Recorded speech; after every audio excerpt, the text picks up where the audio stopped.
double points round. Top 7 answers are on the board. Magbigay ng hayop na madalas makita sa mga tattoo. Go. Maxine. Agila. Agila. Nandiyan ba ang agila? Yes. It's a bird. Juliana, pwede pa ang top answer. Mga hayop na madalas makita sa tattoo. Tigre. Tigre. Yes, di ba? Tigre. Mga fierce. Nandiyan ba ang tigre? Yes. Pero mas mataas ang agila, Maxine. Pass it, please. Play. All right, let's go. Let's play round 3. Ricky Bay, magbigay ng hayop na madalas makita sa tattoo.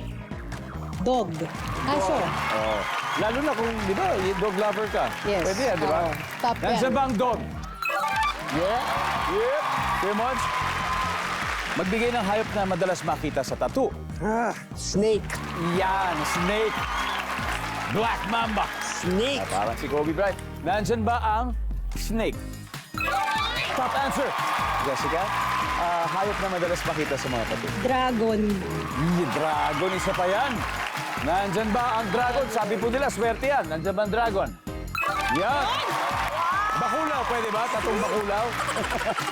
Maxine, magbigay ng hayop na madalas makita sa mga tattoo. Pusa. Oh, kung may aso, siyempre baka may pusa. Nandyan ba yung pusa?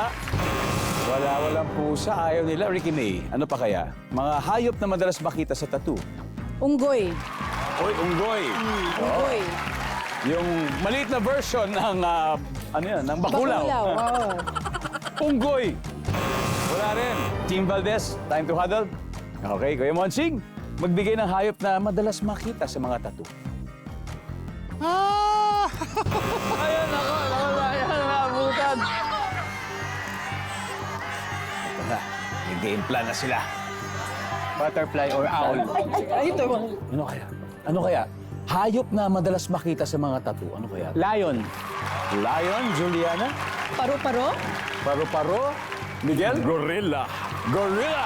Wow, may unggoy kanina. Iba to, gorilla. Miss Yula, isang tamang sagot lang. Ano kaya sa inyo? Hayop na madalas makita sa mga tattoo. You got 3 seconds. Leon. Leon. All right. Ang sabi po nila ay Leon. Sabi ng ating survey sa Leon ay...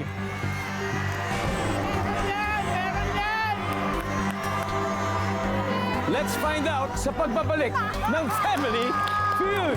Welcome back sa More Tawa, More Saya episode po ng Family Feud. Malupit ang game between the families of Miss Yula Valdez and Mr. Ramon Christopher. Kanina, bago mag-break, tinanong natin, Team Valdez, hayop na makikita sa mga tattoo at ang sagot nila pang steal ay Leon. Okay? Tingnan natin kung nandyan yan. Kung nandyan yan, magli-lead po sila at tatambakan nila ang Team Gutierrez. Nandyan ba ang Leon?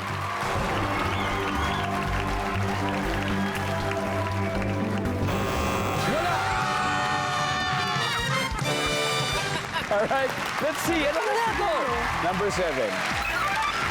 Isda, yung koi fish, halimbawa, which means perseverance and growth. Diba? Parang yun madalas nakikita natin. Number 3. Paru-paro.